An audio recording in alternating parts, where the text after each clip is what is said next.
Can't Help Falling in Love is one of the all-time classic love songs. I'm going to show you how to play it today in a simple strum sort of way and in another way that kind of emulates the original pattern. Let's go. If you put a capo on the second fret, the chords are C, E minor, A minor, A minor 7/G, F, or F, and G for the first part of the song. A simplified strumming would be down, down, up, down, 2 times per measure, like 1, 2, and 3, 4, 5, and 6. Now let's put that together and play the A section. 1, 2, and 3, 4, 5, and 6.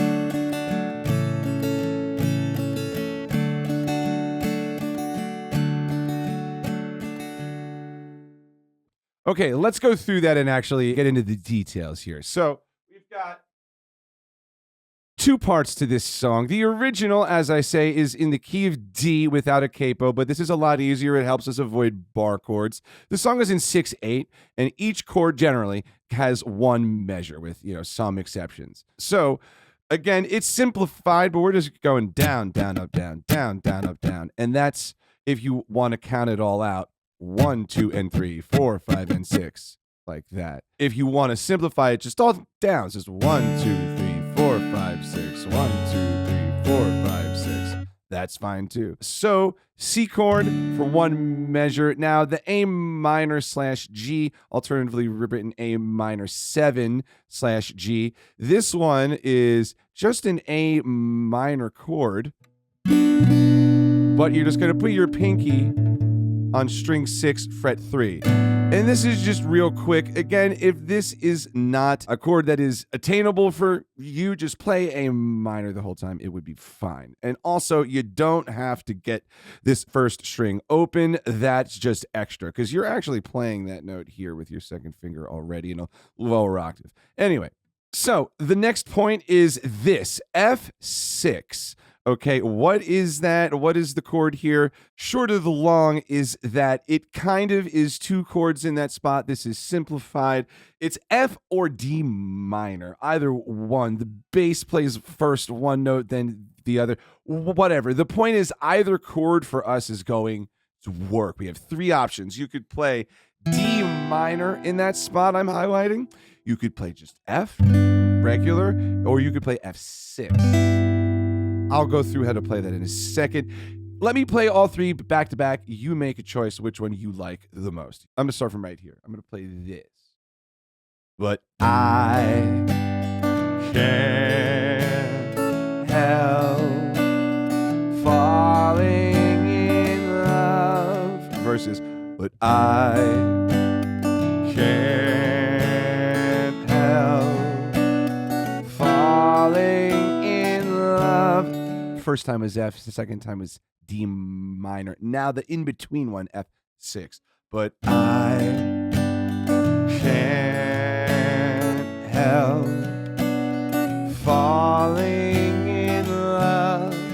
I like that one the most, so that's why that's in there. But any of those 3 options will work. F6, let's learn how to play it in 2 ways. You could use your thumb.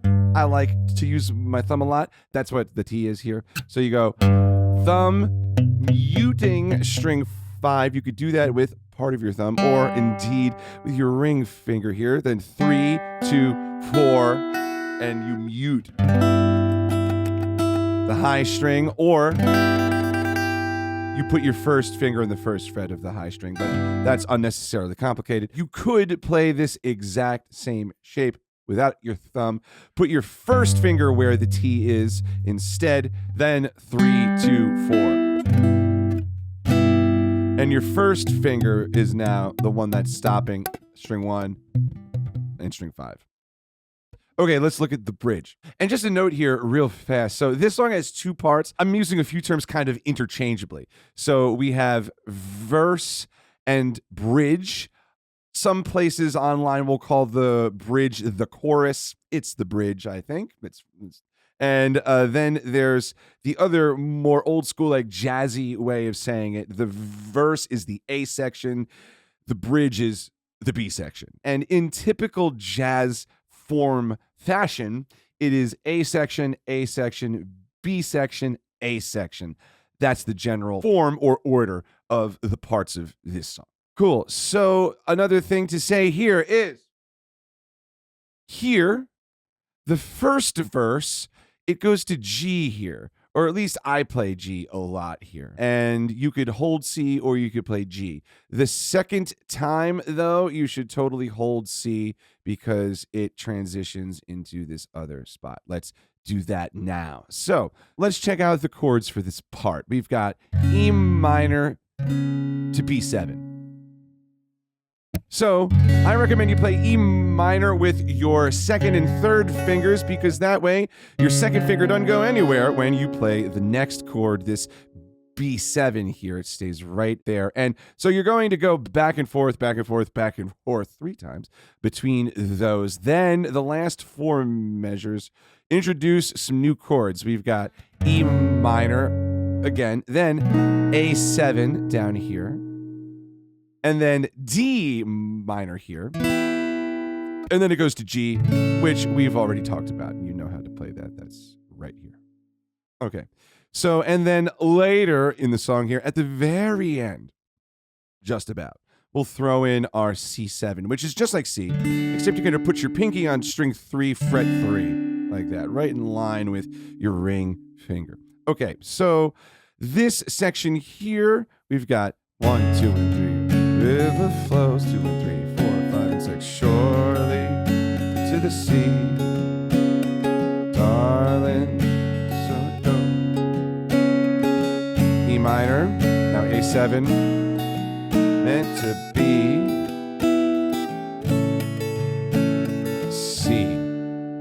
And it starts over. Well, it goes back to the A section, I mean.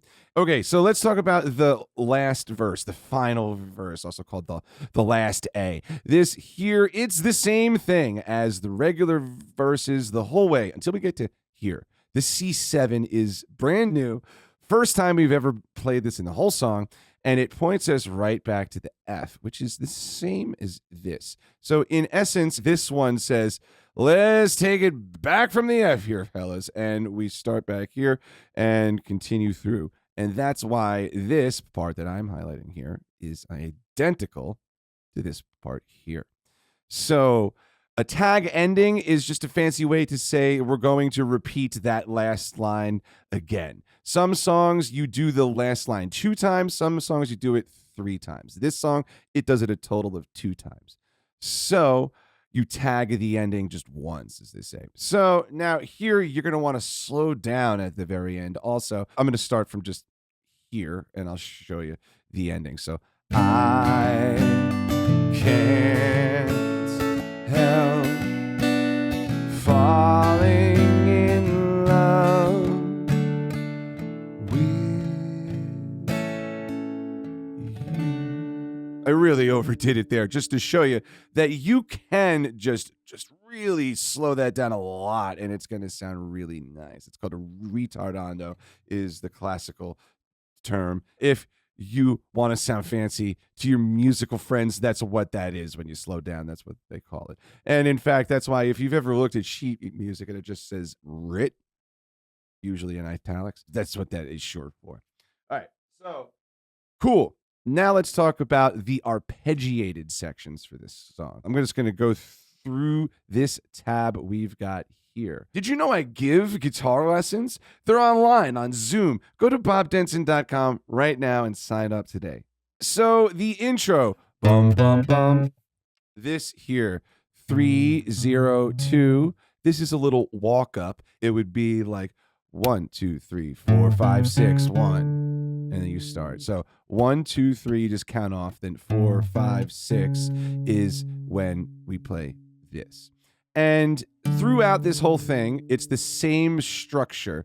And you should use down, down, down, up, up, up picking. There are 6 notes per measure per chord.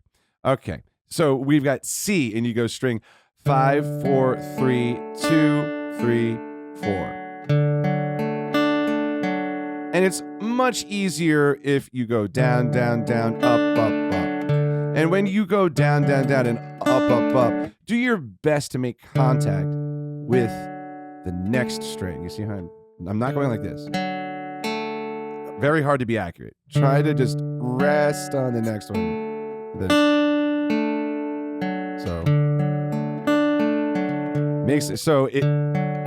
makes it a lot easier.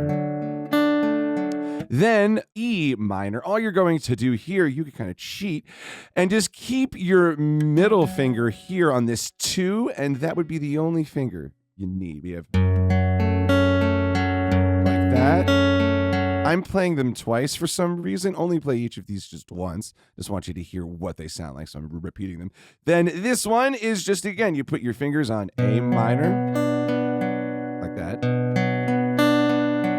Then here, because this is split, we've got a regular A minor for the first half. Then you stick your pinky out to get that 3 for the second half. So we've got 0, 2, 2, 3, 2, 2. And that you could do all downs. You could go down, down, up, down, down, up, whatever you like. And then here you put your fingers down for a F bar chord, because you do need to get that low F. You could also just use your thumb if you'd like to play F that way. That's what I do, honestly. Let's do the F. So we've got, but you could have just gone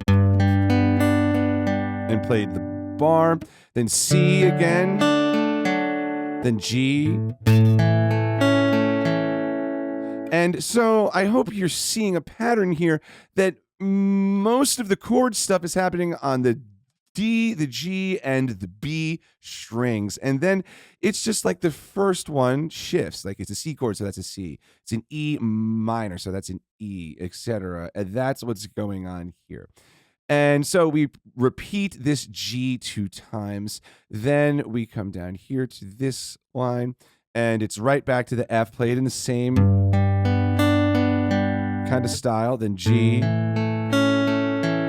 same thing. Then A minor. We've done all this before. Now here's your F6, or again, just F that way, or with a bar, whatever is comfortable. And then again, C and G we've done. G, C. And repeat it, you start over. Okay, let me play through this entire section here. So 1, 2, 3, 4, 5, 6.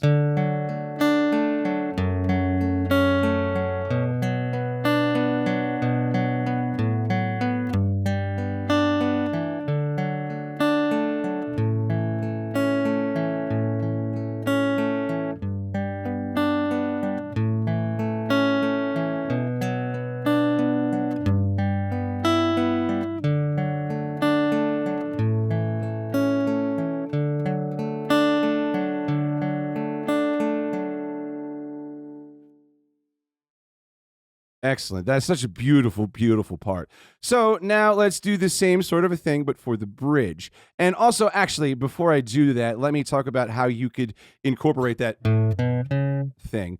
So if we were going to repeat this part, right? Like you could go C, C, and these last 3, delete these last 3, and instead of playing those, play these. That's it. Let me show you.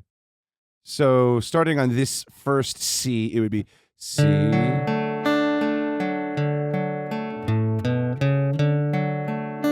that's the beginning again, like that. Okay, so the bridge, E minor to B7. You're going to do this 3 times. That's why it says it right here. And this is a repeat sign, and for those of you wondering what that is. So I would say have your ring finger on that E minor, you know, just play the full shape. Like a river flows.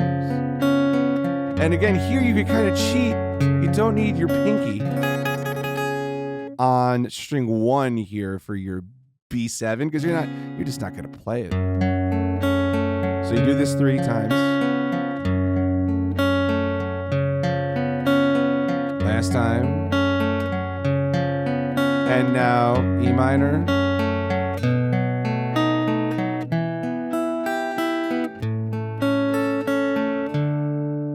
There. So let me talk a little about this G right here. So this G, I took just my artistic liberty to change the way we're playing it. So if we look earlier in the song, G comes up a lot, right? And I am having it be this and then these 3 strings.